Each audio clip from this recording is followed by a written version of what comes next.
Greetings, everyone. This is Rock and Roll Spot Convention with Willie coming around. We're halfway through, so we're going to wrap up this week's Marvel books, starting with Guardians of the Galaxy number 6. Where we left off, Star-Lord had managed to convince the rest of the Guardians that they all needed to be together and basically give themselves a group to stop group fall. And they did so. So, in the roots, they're basically reflecting.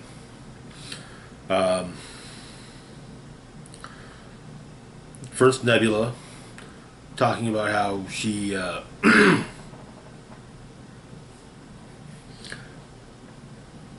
she was wasting the probability engine in her head, and well, she was nervous. She wanted to help, and Star-Lord gave her a chance. The idea of this current Guardians team was the galactic early warning system. Find the danger, squash the danger before the danger ever gets dangerous.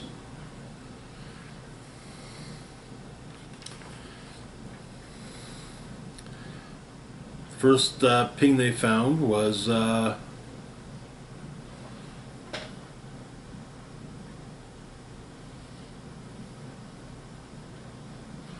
group of preserved worlds, which is pre-paperwork for completely useless. There was nothing they knew of out there.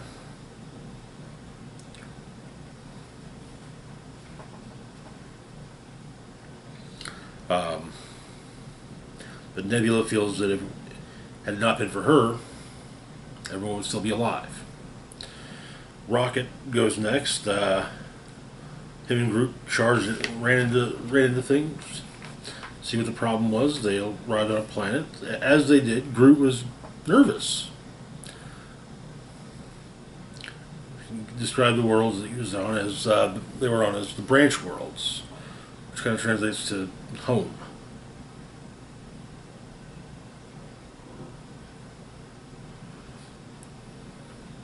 As they arrived, presumably on Planet X, Groot found Granapy. Granapy was seen in the recent Groot miniseries, kind of the oldest, seeming possibly the first of the trees, and dying.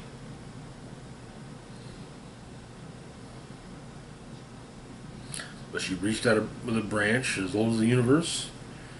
She gave Groot her gift.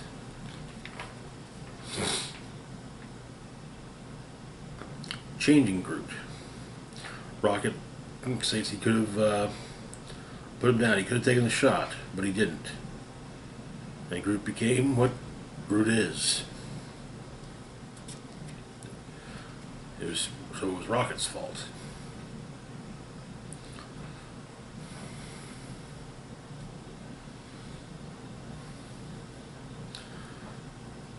Gamora takes the blame, saying that she was the one who gave the order the moment Rocket's warning came in. Full-scale tactical deployment, everyone and everything they had. Their friends, their family, the greatest powers in the galaxy. And in less than a minute, she was the only one left. Drax was reconciling the fact that the soul of Arthur Douglas was no longer a part of him, was trapped in a crystal somewhere. All that was left of him was a destroyer.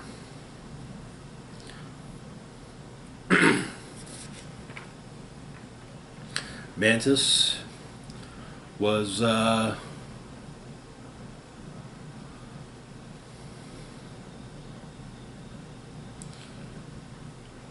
after the events of Empire.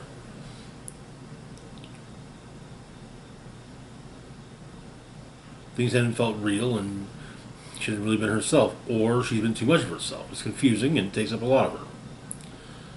She'd been taking care of the Guardians and of herself. She didn't even know that their whole family was, the Guardians were gone until it was done.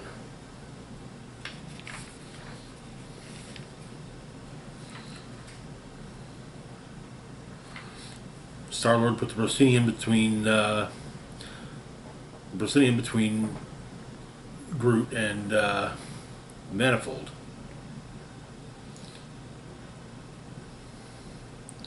Scared out of his mind.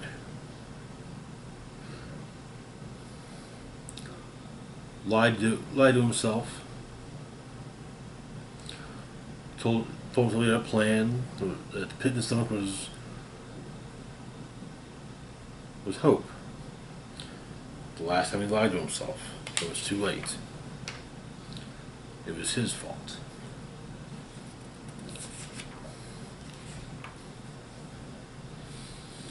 During all this, apparently Moondragon was killed. They each you add what was their fault and how they dealt with it. Rocket saying that he told himself he blamed all the rest of the Guardians. Nebula told herself it was statistically inevitable. Drax, that Moondragon was not his daughter. Gamora told herself not to care.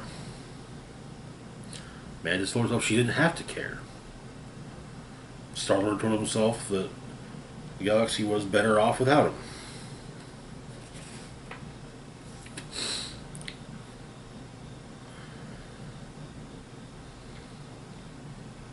They all join hands and says that some call the Guardians a family, some call them a team, but they war with a fire, and a fire only ends one way. It creates ashes, space, perfect conditions for something new to grow. And it seems now that Groot Fall is taking on an appearance similar to Star-Lord's mask. And that is where the issue ends. Oh boy.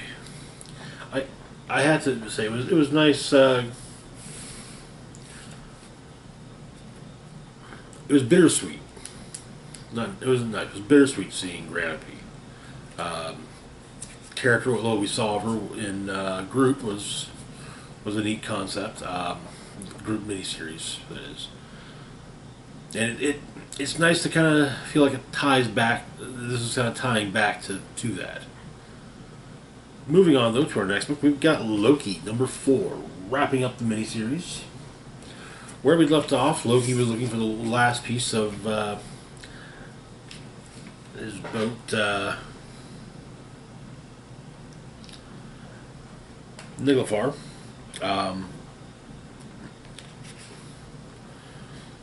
The last piece has become a book. A book that was sold to Bullseye. A book that only has the truth written in it.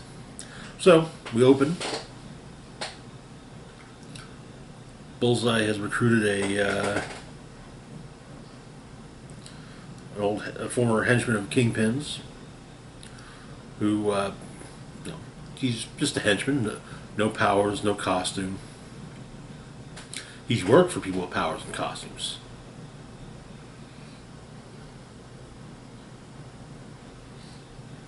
Robbed banks, helped build death traps, even almost got the drop on Daredevil with a crowbar once. On a job he was on for the Kingpin with Bullseye. As they ran, he actually decided to ask Bullseye if Bullseye had any kids, had a family.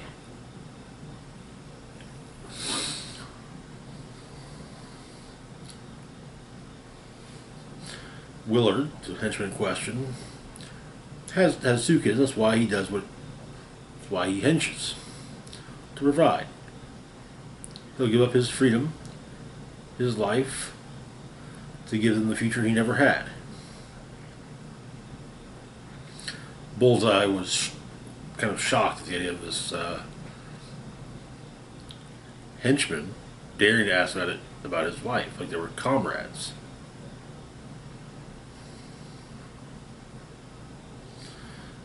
Stuck with Bullseye, he's tracked down Willard and read to him from the truth. From the book of the truth. The book of truth.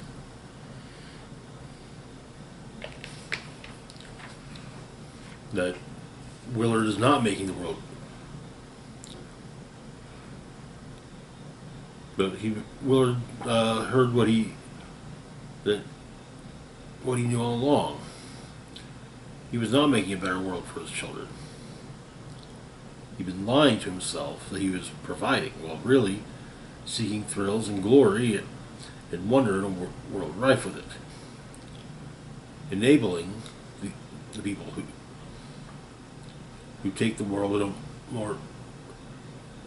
who make the world a more dangerous place, who scared his children. But Willard is going after a upstart boss by the name of Marquis de Sin. Shoots the place up, takes a few shots from Sin before shooting Sin himself. Bullseye waits until the gunshots peter out, reads from the truth to everyone else, and simply says, "Let's start." Loki shows up, and Bullseye reads to Loki for Loki about Loki from the Book of the Truth.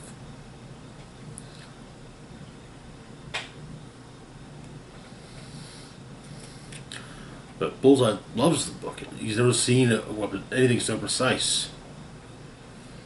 But explaining that in Nidavellir, after Loki's recent misadventure there, new language is being sought in which to curse him, forging weapons with names like Loki Killer, Trickster Mangler.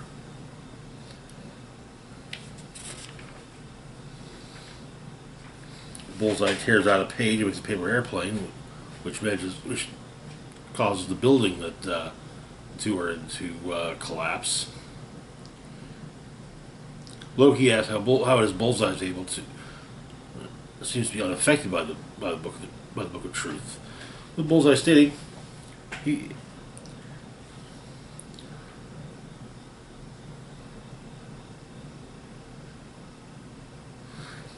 knows who he is. He's always known who he is. He's never lied to himself about that.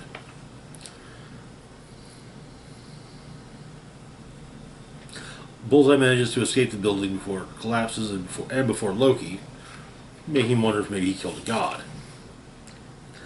Later, he runs into Spider-Man, throws a page of the book in Spider-Man's face, putting Spider-Man under his control. Loki shows up. Bullseye has Spider-Man sick Loki, and also explains that in the years to come, the Kree world whose sun was darkened by Loki, well, the people of it will burn effigies to Loki. And Hulkling, once one of Loki's closest friends, will let them. But Bullseye then has Spider-Man jump off the building and not catch himself. So Loki realizes that Thor will be mad if Spider-Man goes splat. So Loki saves Spidey, saying that no, Loki didn't push him off the building. Loki goes to confront Bullseye again, reading more from the book, and finally striking a nerve, and, Loki takes the book from Bullseye.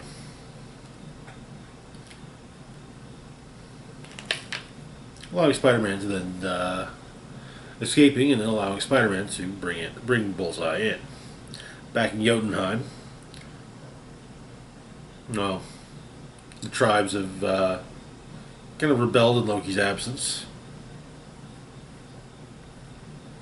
Loki repairs the damage to his palace, and puts the ship back in its bottle, explaining why he made the ship. The ship is supposed to be art, made just like him. see himself reflected.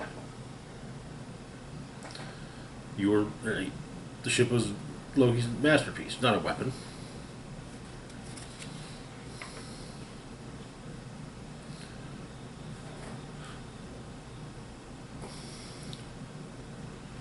But, and so Loki reverts back to being Loki the Cursed, the Unloved, and the Liar. And that is where the series ends. I really dug this series. I have to, bringing in Bullseye was kind of a surprise. Bullseye's reaction to the book was also interesting. A lot of it makes perfect sense. The whole thing where Bullseye talks about he's always known who and what he is. That's true. I can't remember a story I've read with Bullseye where he tries to delude himself into thinking he's anything more than a killer. I mean, he may think he's an exceptional killer, but there's no art or majesty behind what he does. It's a thing he's good at. Moving on, though, to our next book, we've got Strange Academy, Moon Knight. Continuing the Strange Academy one-shots. Where we left off, a group of students from Strange Academy had gone to New York to on a field trip to the Brooklyn Visions for the Multiversal Math Bowl.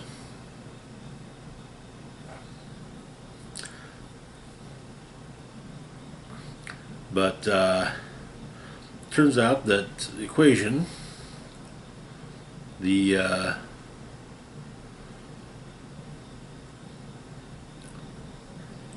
Math Bowl's keynote speaker, an exiled fairy from Otherworld, introduced the students to a new form of math, enchantomatics. Equation was impressed with the students' skills in math, recruited Doyle and Shaley to a special enchantomatics project, while German, Gus, and Toth discovered that all wasn't as it seemed, and the three of them, as well as Zelma Stanton, the Strange Academy's librarian, were sealed into the Book of Enchantomatics. So we open. Moon Knight is fighting some Khonshu cultists who want to free Khonshu from the Asgardian prison he's been in ever since the end of Age of Khonshu, and also in part by sacrificing Moon Knight. But Doyle and Shaley show up and change the equations, and basically making the cultists unable to do anything against Moon Knight, thus saving Moon Knight. They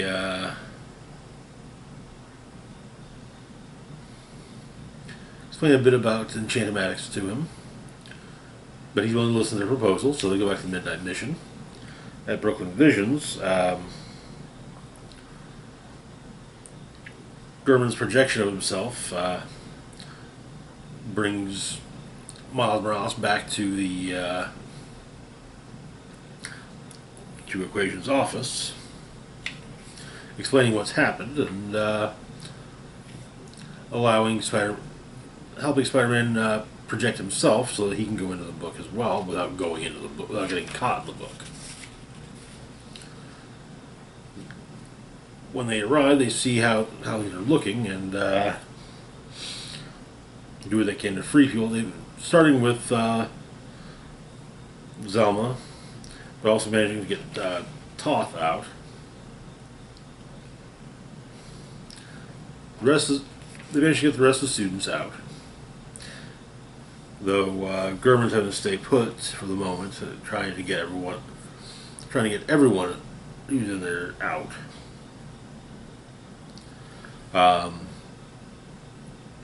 They see what Doyle and Shaley are up to, talking with Moon Knight, basically saying that what they intend to do is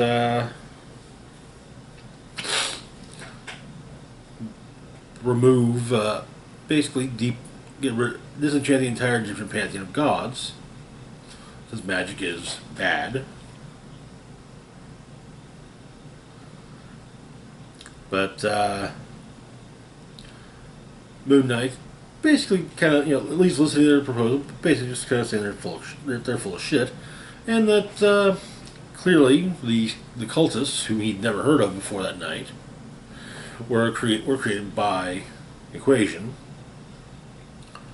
who then shows up as Moon Knight utilizes the eyes of Horus to see. He's the one pulling the strings on Shaylee and Doyle. Moon Knight and Equation duke it out a bit. However, well,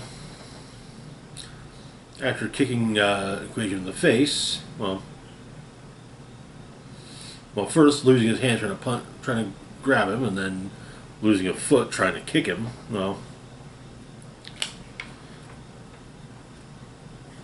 Equation tries to take the eyes. Well, does take them, and then gives one to Doyle and one to Shaylee. But the trio go off, though Shaylee's snag is grabbed by one of the other students and kind of goes off, still with the eyes of Horus inside of her. That is where the issue ends. This has been a fun couple of one-shots. One more left. Next time focusing on the Amazing Spider-Man. We had Miles, so now we've got to bring in Peter. It'll be fun to see how it all plays out. Moving on to our last one for the moment, we've got Werewolf by Night one-shot. This was actually released, I want to say, a couple weeks or so ago. I missed it somehow, but my comic shop managed to get some more copies in. So yeah, Werewolf by Night and Elsa are both tracking down a mad mystical scientist. Werewolf by Night is already present, dealing with monsters, while Elsa's on her way in a stolen private jet, stolen from a batch of vampires. She kills the vampires, then leaps out onto the castle. Turns out that Jack Russell and Elsa Bloodstone used to have a thing, as they both make their way through the castle, eventually crossing paths and working together, having the kind of you're looking good. But they work together. However, are unable to stop the particular doctor from doing his ritual. And a young girl who had been sacrificed minutes beforehand is made the host of an ancient god. Kabarian, king of the suffering wastes, ruled with his brother for millennia, planning to feast upon the earth. But Elsa and Jack managed to talk to Kabarian, explaining that he's been hoodwinked. This world, Earth 616 is filled with powerful creatures, and yet Kabarian's put in the body of a powerless child. Though that was all part of the doctor's not so good doctor's plan. His mother had been a sorceress devoted to Kabarian, and maybe a little too impatient. It was killed by Kabarian, and so possessed and then killed, and then who died upon Kabarian's abrupt departure.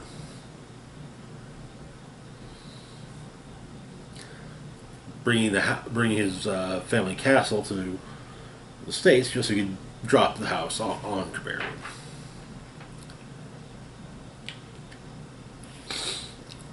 But Elsa and Jack manage to escape.